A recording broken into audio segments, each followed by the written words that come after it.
Chivas holds the trophy aloft as they celebrate winning the CONCACAF Champions League final soccer match in Guadalajara, Mexico, Wednesday, April 25, 2018.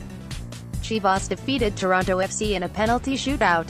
AP photo, Eduardo Verdugo. Here are 3 things we learned from Toronto FC's loss on penalty kicks to Chivas Guadalajara, and the Reds' run as a whole to the final of the CONCACAF Champions League. Giovinco, class of the continent ever since Sebastian Giovinco's MVP-winning 2015 season, ever since Toronto became truly competent. In other words, there has been debate as to whether the club's highest-paid player is actually its best. Michael Bradley has been the on- and off-field leader of the team. Jozy Altidore has been clutch come playoff time. And Victor Vasquez added his name to the mix with a sensational debut season in 2017 as TFC won its first MLS Cup. But in this competition, the clock wound back. Bradley was superb throughout and Altidore scored 3 key goals, but Giovinco dragged Toronto to the final against a higher level of competition than is found in MLS. In Mexico, in particular, the Italian was in inspirational form, and often with little support as TFC rode out waves of pressure from the likes of Tigres UANL and Club America. Giovinco finishes the tournament with 4 goals, 3 assists and the Golden Ball as its best player.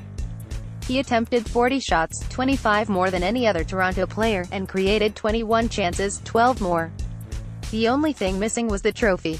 2. TFC can be proud of its run after beating 2 teams regarded as the best in Mexico, Tigres and America, and playing much of the final against Chivas on the front foot. Toronto showed it belongs alongside the best Liga MX has to offer. That will not offer much consolation to competitors like Bradley and Giovinco, who are rarely interested in moral victories. The fact Toronto excelled in the tournament while plagued with injuries makes this run all the more impressive.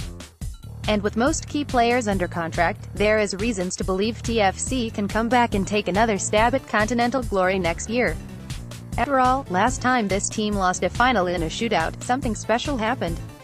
When asked by The Athletic whether this defeat will light a fire in his players the same way, Toronto coach Greg Vanney's reply was unequivocal: it has to.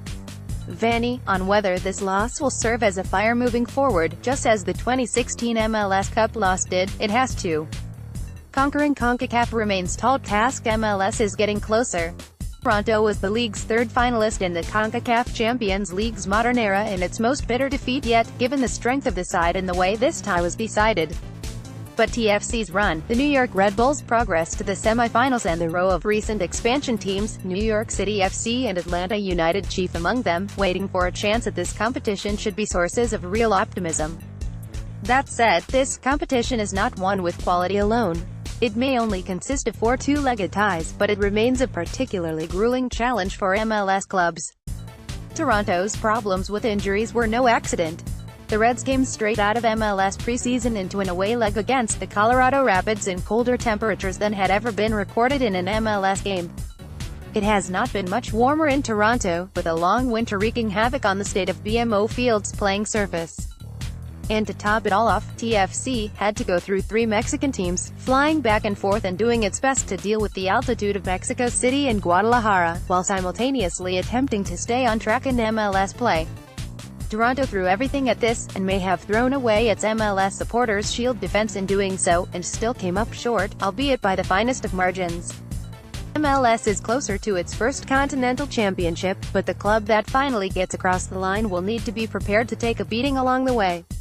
Comments Chivas CONCACAF Champions League featured ML's Toronto FC.